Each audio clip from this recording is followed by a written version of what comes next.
Dear students, welcome to our channel. Today we will study worksheet number 47 विज्ञान कक्षा 9 अध्याय 5 की इसमें पुनरावृत्ति है। कोशिका जीवन की मूलभूत क्रियात्मक संरचनात्मक इकाई होती है क्योंकि जीवों में सभी कार्य और संरचना कोशिका ही प्रदान करती है। जीव दो प्रकार के होते हैं। एक कोशिक जीव केवल एक कोशिका से बने होते हैं जैसे अमीबा और बैक्टीरिया, पैरामीशियम इत्यादि। बहुकोशिक जीव जैसे पादप, जंतु, कवक अन्य अनेक कोशिकाओं से मिलकर के बने होते हैं। इन्हें बहुकोशिक जीव कहा जाता है जिनका शरीर अनेक कोशिकाओं से बना होता है, जैसे हम भी इसके अंदर आते हैं। संरचना के आधार पर कोशिकाएं दो प्रकार की होती, प्रोकैरियोटिक और यूकैरियोटिक। प्रोकैरियोटिक सरल कोशिकाओं में केंद्रक झिल्ली नहीं होती है जैसे बैक्टीरिया।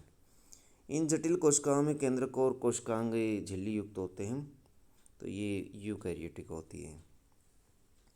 कोशिका झिल्ली से जल का विसरण अथवा प्राशन कहलाता है। विलयन की सांद्रता पर कोशिका का प्रभाव। जल की सांद्रता के आधार पर विलयन तीन प्रकार के होते हैं। अल्प प्राशनदाबी विलयन में कोशिका की अपेक्षा ज़्यादा जल होता है, कोशिका फूलने लगती है, इसे अंतः प्राशन कहा जाता है।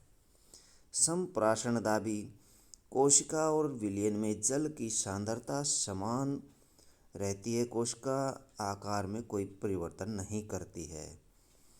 अति प्राशनदाबी विलयन में कोशिका की अपेक्षा कम जल होता है जिससे कोशिका सिकुड़ जाती है, इसे बहिःप्राशन कहा जाता है।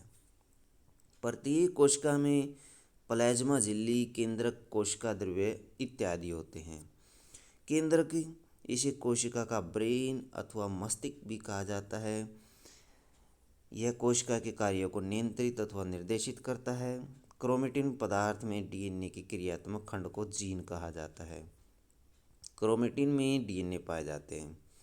गुणसूत्रों में आनुवांशिक संकेत उत्पन्न होते हैं जो माता पिता से डीएनए के रूप में अगली संतति में चले जाते हैं। अंतरपर्दर्वी जालिका। अंतर्द्रवी जालिका क्या है अथवा ईआर के नाम से इसे जाना जाता है। ये दो प्रकार की होती है। खुरदर्वी अंतर्द्रवी जालिका, आर इसको कहते हैं। Rough endoplasmic reticulum. चिकनी अंतर्द्रवी जालिका, SER स्मूथ एंडोप्लाज्मिक रेक्टिकुलम इसे कहा जाता है। अंतर्द्रवी जालिका कोशिका द्रव्य के विभिन्न क्षेत्रों और केंद्र के मध्य पदार्थों के परिवहन के लिए नलिका के रूप में कार्य भी करती है। RER पर राइबोसोम पाए जाते हैं जो प्रोटीन का निर्माण करते हैं। SER कोशिका में कई कार्यों में सहायक होते हैं, जैसे वसा और लिपिड पदार्थों के अणुओं में बनने में सहायता ये करती है। माइटोकॉन्ड्रिया ATP का उत्पादन कर कोशिका को ऊर्जा प्रदान करता है, इसलिए इसे कोशिका का ऊर्जा घर या बिजली घर या पावर हाउस भी कहा जाता है। प्लास्टिड केवल पादप कोशिका में स्थित होता है। दो प्रकार के होते हैं, ल्यूकोप्लास्ट और क्रोमोप्लास्ट। जिस क्रोमोप्लास्ट में हरे रंग का वर्णक पाया जाता है अथवा क्लोरोफिल पाया जाता है उसको क्लोरोप्लास्ट कहा जाता है। प्रकाश संश्लेषण क्रिया क्या है? प्रकाश संश्लेषण प्रक्रिया जिसमें भोजन का निर्माण होता है पौधे के लिए, उसे प्रकाश संश्लेषण प्रक्रिया कहा जाता है। इसमें CO2, जल, प्रकाश और क्लोरोफिल ये चारों पदार्थ मिलकर के ग्लूकोज का निर्माण करते हैं और ऑक्सीजन मुक्त होती है इसके अंदर। गोल्जी उपकरण ये लिपिड, प्रोटीन आदि जैसे पदार्थों का संचरण, रूपांतरण और उन्हें पैक कर कोशिका की ज़रूरत के अनुसार कोशिका के अंदर और बाहर भेज दिए जाते हैं। लाइसोसोम ये कोशिका का अपशिष्ट निपटान वाला तंत्र है, यानी अपशिष्ट पदार्थों को निपटान करता है। कभी लाइसोसोम फट जाते हैं तो इसके पाचक एंजाइम अपनी ही कोशिका को पाचित कर जाते हैं। इसी वजह से इस कोशिका को आत्मघाती थैली भी कहा जाता है।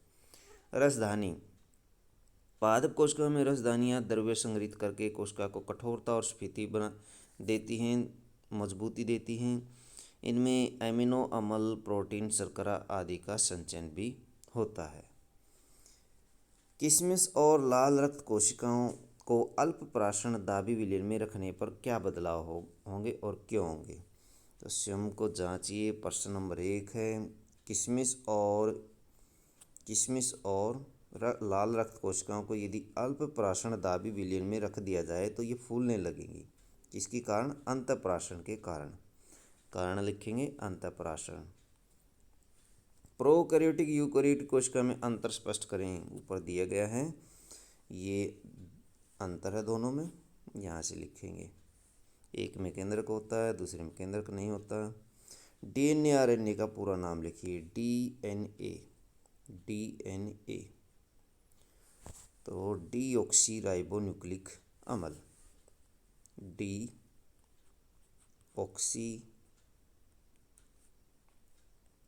राइबो न्यूक्लिक अम्ल। आरएनए का पूरा नाम क्या लिखेंगे, आरएनए।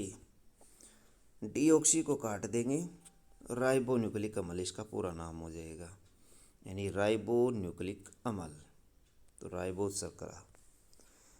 क्वेश्चन नंबर 4 है, पादप जंतु कोशिका का चित्र बनाकर सभी कोशिकांगों को नामांकित कीजिए। तो ये आपकी बुक में दिया गया, आप वहाँ से इसको बना सकते हैं।